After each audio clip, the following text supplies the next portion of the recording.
welcome to the video, guys. Good morning. I hit a weigh-in this morning, a 179.8. Do you know why that's so significant, Javon? It's the lowest weigh-in. It's the lowest weigh-in. Broke 180. And in a very good mood, even though I said you shouldn't let your weigh-in dictate your day, I'm in a good mood. You shouldn't let it negatively negatively impact your day, okay? But today's video is gonna be about cheat meals. It's gonna be about binging. It's gonna be about refeeds.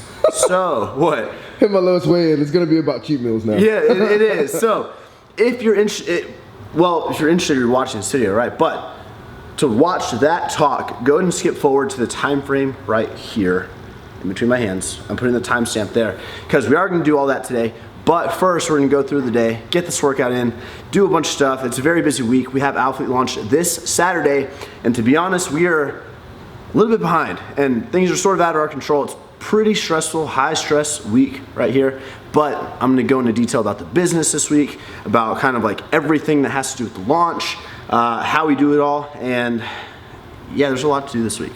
So let's get the day started. The special toy. So, we're gonna use Sony, so balance it with your lens, at least. Oh, that's 1635. Yeah, it's my 1635. We can balance it once we get to the gym. Joe's scared. Yeah, if y'all find y'all 1635. Why is Joe scared that we break everything? Because Y'all break everything. we do break everything. Look at that. Look how nice that gimbal Do you is. know how many videos we make, Joe? You're gonna go through equipment, okay? I've used that gimbal like 20 times. It's perfect. Y'all gonna have it once today. We'll see how it looks at the end of the day. Oh my gosh, it's gonna look amazing. It's gonna look better, actually. Look at that. Yeah. Look, what's that? What's that? Oh, look at that scuff, Joe. Look at that Get that scuff. off. Fuck out of here. So Joe and I split this gimbal like a while ago, and I haven't even used it once. Is that better? So we're gonna use this gimbal today because you suck at focusing. No, because I'm in. Gonna see what's going on at the HQ. What up, Keely? It's relay. How's it going? Give him an update. Too bad. Give him an update. So right now I'm just adding in all of our products to our store, adding in all the SKUs, pricing, everything. That's really it. But Where's the product at? Where's the product at? now we'll get hoodies in today. Our other shipment is delayed. For some reason it went to Miami first. I have no idea why they sent it to Miami first, but that added an extra day. So we'll get that here. Tomorrow or Wednesday. On the bright side, it's only like since we're shipping to the UK now, there's not as much coming here, so we should be able to get it all done pretty quick. Do you think that second shipment will be here Tuesday or Wednesday? Don't drink water so loud. Probably like more towards Wednesday. Wednesday. What that And means. I was texting Zach, and the shipment from Bangladesh to UK is delayed as well. Like the flight got canceled into the UK. So he's like I'm like flipping shit right now. We're gonna figure it out. We're gonna figure it out. But the struggles are, if we don't get the stuff here till Wednesday, that means we can't get more content until Wednesday night or Thursday. And we can't take photos for the website, like product images, until then. Because we had a bunch of samples in Australia, but they all got scattered between all the athletes and everything, and then we didn't bring all them back because we were traveling to like London and doing all this stuff, and so we need that shipment to come in before. That just means to be crunched from like Wednesday, Thursday, Friday is going to be jam-packed with work, but it's been good. We're going to get it done. And We always do. we always do, man. No matter how far ahead you can plan, just stuff happens. How empty this is, man. I feel like it's been forever since we've had product, but everything's coming in starting today. It's gonna be huge. We're about to go work out. Like, what is this? You're right. I didn't get us in. I didn't do anything. I know. I don't know why. Oh, why Big gets in here? Yeah. Becca's rocking one of the new hoodies in an extra small. We did sizing adjustments on all the sizing because last time they ran a little bit big. So, how's extra small? Was there extra small last time though? There was, but it was still kind of big. So this is our new extra small. Okay, nice. Here's the sleeves.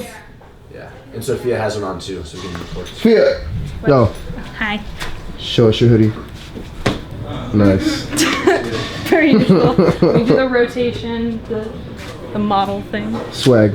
Swag. Sweaty swag. Sweaty swag. Ladies, let me tell you, the extra small is extremely limited. We don't have a ton of them. Like, I'm pretty sure less than 100. Like, I think like 50 units per style. So, AKA it'll sell out in 30 seconds. be ready on launch day. Yeah, for sure. Or guys, if you're getting a girl for one, be ready on launch day. So, Yeah. 10 a.m. 10 a.m. Central. April 8th. April 8th. You know, people are gonna be like, oh God, all he does is talk about his business, blah, blah, blah, marketing. But you know what, guys? This is my freaking life. Like, this week is launch week. This is day to day, these vlogs. And this week is launch week. So there's gonna be a lot of business, all right? If you don't like it, don't watch. But you know what? That's what this week's gonna consist of. And of course, the workouts, the getting shredded, the cheat meal talk coming later in the video. But one more thing I want to show y'all. I'm really excited about. What? I gotta show you guys, man. For the last few months, Ghost and I have been doing a collaboration. We've been working together low key and trying to create something pretty cool. And I'm honestly really excited to talk about this and to show it to you guys, the final product. It's done. It's gonna be coming up here in a few weeks. We'll be launching it, but it is a pre-workout. The first thing I'm gonna say before I even show you the tub, before I talk about it, pre-workouts are no world necessary at all. Pre-workouts for me, they're a spike in energy, right? So they're not gonna make you increase muscle. They're not gonna give you amazing results. They're not gonna do anything for you other than, for me personally, giving me that spike, that energy, that mental, all right, now it's time to go, which contributes to better workouts in the gym, more energy in the gym, a better workouts in the gym paired with proper nutrition, adequate protein intake, creatine, very staple supplement with your fish oil, your EPA, DHA, with your micronutrients. Maybe you need a multivitamin. Paired with training, that's how you're gonna get your results. So the pre-workout can help you get more energy during your training. That's how you optimize everything. So not necessary whatsoever, but I do take them. I like them. I like trying new ones. This is my first time ever making one. So check it out. This is it. This is a Ghost Legend pre-workout, matte black container. Everything's blacked out, and we did lemon lime flavor. It's a C Guzman signature, lemon lime, because growing up, my favorite drink of all time was a lemon lime Gatorade. I would sleep with the tub.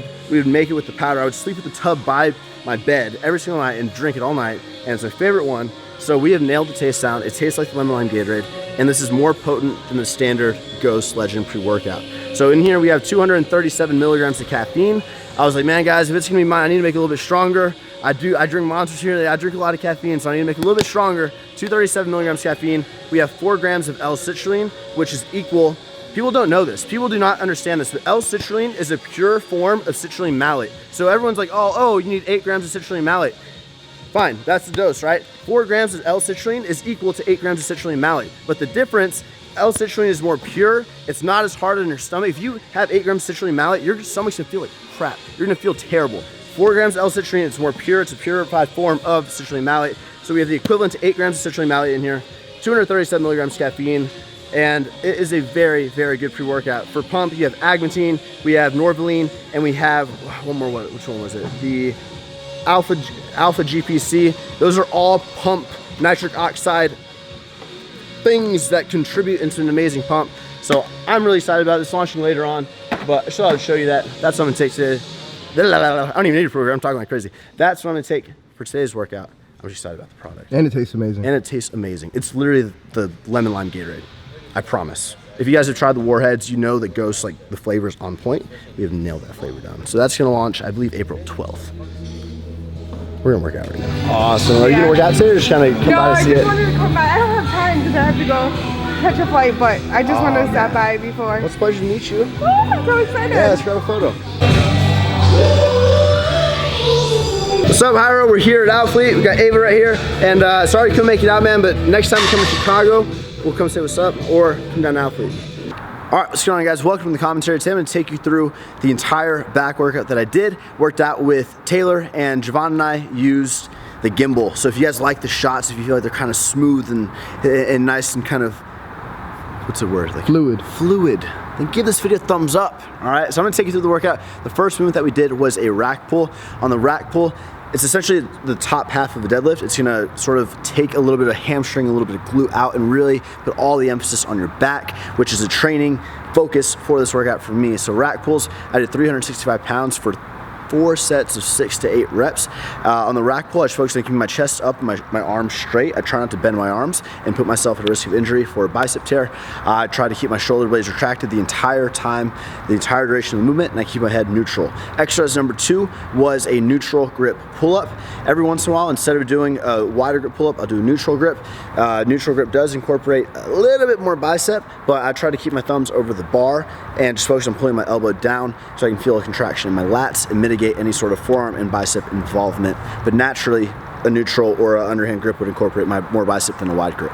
So, third movement, we did a bent over dumbbell row. Essentially, you're doing a barbell row, but with dumbbells. I like to come down. My feet are about shoulder width, even a little bit closer than shoulder width, and I try to keep the dumbbells close to the sides of my leg. So I try to keep a very tucked in stance, a tucked in grip, and I'm pulling up, I'm squeezing, I'm trying to get a full range of motion, so I'm letting the dumbbell pull me all the way down. I'm letting my shoulders actually come a little bit forward, feeling a stretch, coming up, squeezing at the top, keeping my head as neutral as possible. And on this, you really want to focus on bringing your upper body, your torso, close to parallel with the floor. You want to get as close as you can to parallel and keep your abs really tight while you're doing that movement. We did 4 sets of about 8 reps there, 8 to 10, and then moved on to the 4th movement. We did 6 total movements here, a lot of volume, but the 4th movement was a hammer strength high to low row. On this machine, I like to put my chest on the pad, but one thing that I've started incorporating, I try to bring my butt as far back on the seated pad as possible. So chest on the bench, coming back as far as possible, almost angling at, you're doing almost like a diagonal angle and pulling down, squeezing the lat. 3 sets of about 12 to 15. The 5th movement was a single arm pull down. So we're going a vertical pull down, 1 arm at a time, just focused on driving the elbow down, squeezing. And I even got on the ground for the last set instead of on the bench. I felt a better stretch. So if you have to do that, go ahead and do that. Get a full stretch up top and come all the way down. Last back movement was a close grip V-bar row, but with the cable. So it's almost like a standing / squatting row. It's just a different variation, slightly different angle than maybe like about a 45, 50 degree angle with the cable, different variation. Keep it fun, it keeps it interesting. I'm not gonna do the same 4 or 5 bicep or back movements every single pull day, so I like to change it up. It keeps it fresh for me. So moving on to bicep, we only did 2 movements for bicep. The first one we did was a dead hang curl with the easy bar.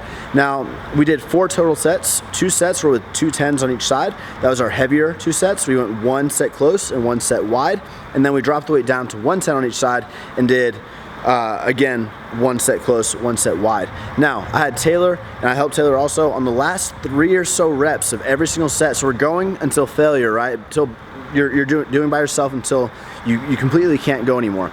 Then I had Taylor help me lift the bar up, and then he would let go. So your spotter needs to let go, and then you as the lifter just focus on coming down as slow as you can. So control the negative, control the weight, resist gravity, and I like to go slow all the way down, even to, I don't give up the last little 10% of the motion, all the way down, and then get help up, go slow all the way down, and do that for about 3 or 4 reps. So I did that every single set, which was killer.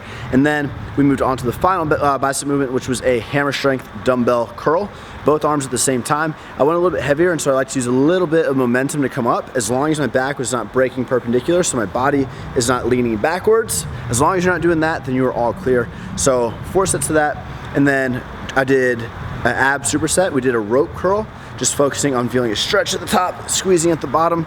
I did the whole stack, and then I supersetted that with a medicine ball or Bosu ball. I think it's Bosu ball, or it's a Swiss ball.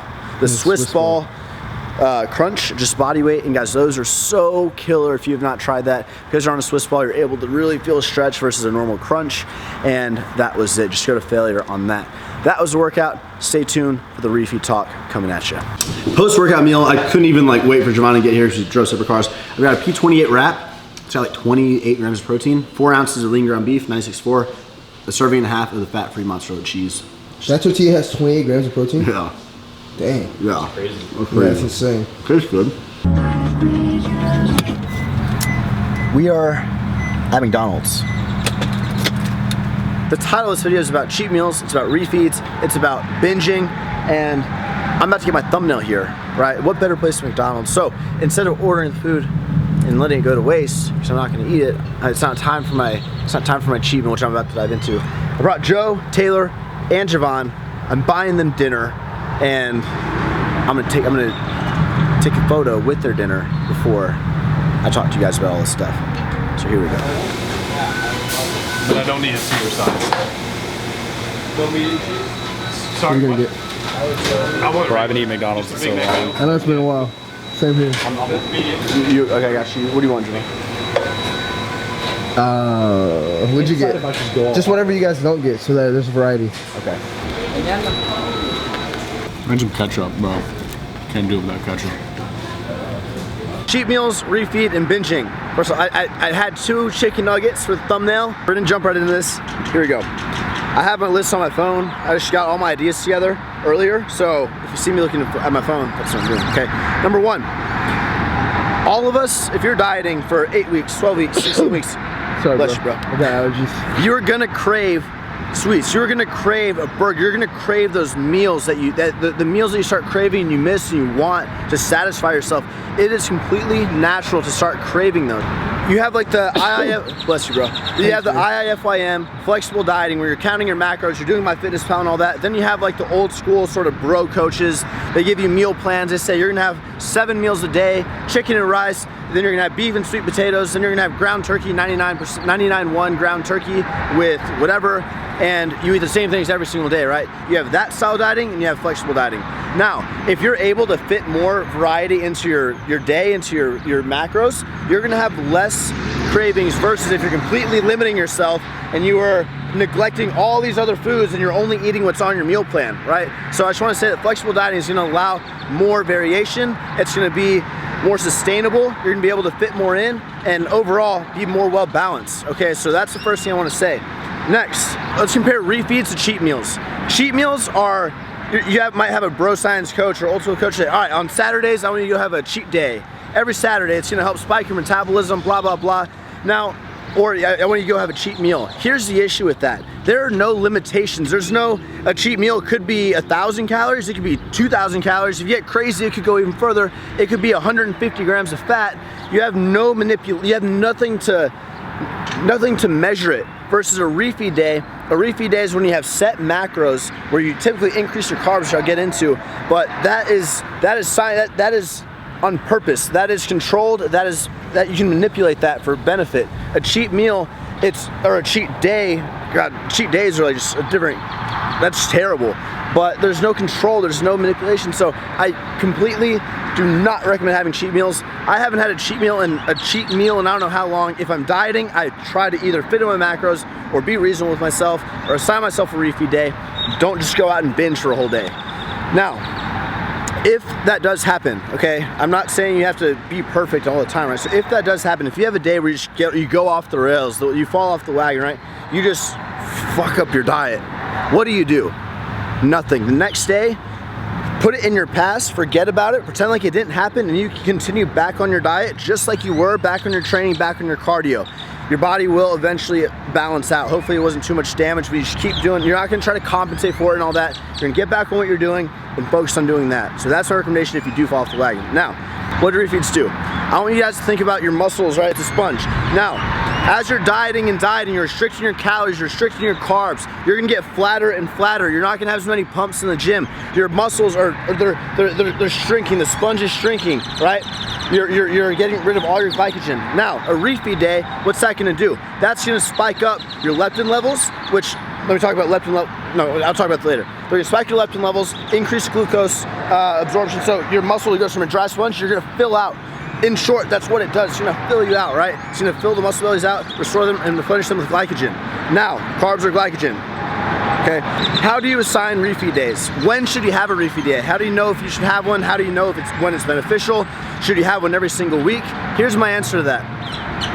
Refeed days, the best way to go about them, in my opinion, is to go off of feel. So what signs, how do you know if it's time, right? If you have multiple days where you're feeling like shit, you're feeling like crap, you're having terrible workouts, you feel kind of dizzy, you're like, oh God, I'm so tired, oh, blah, blah, blah, right? That's normal. You might feel that for a few days in a row. If you feel that for a few days in a row, your workouts are going terrible. You haven't had a refeed day or a higher carb day in 2, 3, 4 weeks. Maybe it's time for a refeed, because a refeed is going to increase your energy. It's going to give you a mental relief. Oh my God, I got to eat these foods I was craving. I had more carbs. I'm feeling good now. Now I'm ready to go another 2, 3 weeks, right? So number one, I would recommend going off of how you're feeling. If I had to put a timestamp on it, I would say about every 14 days or so, I would allow yourself a refeed. Now, that's not set though. For example, I've been dieting for 4 weeks, I haven't had a refeed. I don't need one right now, I'm feeling fine. But I'm sure as I keep digging and digging, my macros are getting lower and lower, then I'm starting incorporating them. Maybe next week I'll incorporate one if I keep dropping. Now, when else should you have a refeed? This might completely confuse you, but I want you guys to listen to me. If your fat loss is plateaued, so if you're 200 pounds right now and you were 200 pounds 2.5, 3 weeks ago, and you're following your macros, you're doing your cardio, you're doing everything right, but you're not dropping. You don't know, why am I not dropping? Try a refeed day, okay? That's gonna spike up leptin, that's gonna increase metabolism, because metabolism is shown to have a correlation to the calories you're consuming. So if you spike that up, that may spark some fat loss. In some situations, you might actually have to increase your food if you're too low. There's different variables, but try a refeed. The final way or reason that I would ever assign a refeed is if you're dropping weight too quickly. Now, if you're dropping 1 to 2 pounds a week and all of a sudden on week 5, you drop 4 pounds, give yourself a refeed. You're dropping too quick. So if you're dropping too quickly, give yourself a refeed, or you might look at increasing your macros. If you're plateaued, you're not losing any fat, you're not losing any weight, you're not seeing the scale move. Or option C, if you're feeling like shit. How do you do your refeeds? Refeeds are controlled carbs. So on refeed days, I recommend, listen here, I recommend having 1 gram of protein per pound of body weight. I recommend bringing your fat a little bit lower than you may have it normally, or keeping it right at the same. But your carbs, multiply your body weight times anywhere between 2 and 2.8. Those are the magic numbers, 2 and 2.8. Whenever I refeed, I typically go about 2.5. That's sort of the number I prefer and I like using with my clients typically. So body weight times 2.5 is gonna give you that refeed number. Okay, so I'm 180 pounds, I would do 180 protein. I would do 180 times 2.5 is gonna give me 450 grams of carbs, and I would do about 60, maybe even 55 grams of fat. Okay, now, the last thing I kind of want to talk about is just why is a refeed better for you, better for your body than a cheat meal or a cheat day? If you're increasing your metabolism, you're increasing your leptin, right? Everything's all good, it should be the same, why does it matter? 1, excess in calories. You're gonna have a way greater excess if you do a cheat day versus a refeed. But 2, I talked about leptin, right? Leptin levels are increased. What is leptin? Leptin is a hormone. It's derived from your fat cells primarily. Leptin regulates hunger, your appetite. Leptin is essentially your cravings. So the lower your leptin levels, your leptin's lowering, you're lowering. Man, I'm getting cravings. Oh, I want to get that McDonald's. I want that ice cream, right? They're coming. Then when you spike it up with your carbs, your glycogen increases, boom, you're back up. It helps us just high with like mental health, okay guys? So leptin levels go up, they come back down, they go up again with the refeed, come back down. Now, your body is shown to have a more efficient increase in leptin levels and a higher increase in leptin levels with an excess of calories with carbs, primarily made of carbs, versus fat and protein. Meaning, if I go eat 2 pizzas at Domino's and the fat intake is 150 grams, I'm gonna benefit less from that than having, let's say, 400 grams of carbs and maybe 60 grams of fat. Your body's gonna utilize the carbs better and more efficiently. You're gonna see more benefits through that as opposed to having an increase in fat or protein and just eating a bunch of crappy foods like McDonald's and all this stuff that's super high in fat. So in the end, don't do cheat days if you can. If you do fall off the wagon, forget about it, put it in your past, move forward, get back on track. Refeeds are the way to go. 1 gram per pound of protein of body weight, 2 to 2.8-ish. I recommend 2.5 grams per pound of body weight. Keep your fat a little bit lower that day, and that's really it, guys.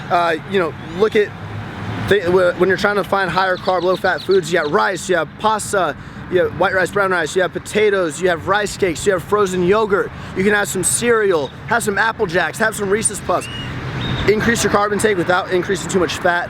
hit your fat, follow your macros. You're gonna feel much better about yourself when you do that as opposed to just going. You're gonna feel like shit about yourself. So do your best to not. Don't indulge. If you do binge, get back on. And that's it, guys. Hopefully you took something away from this talk. I don't really think we have to cut anything. I think it was pretty straightforward. But thank you guys so much for watching. Give this video a thumbs up, and we'll see you in the next one.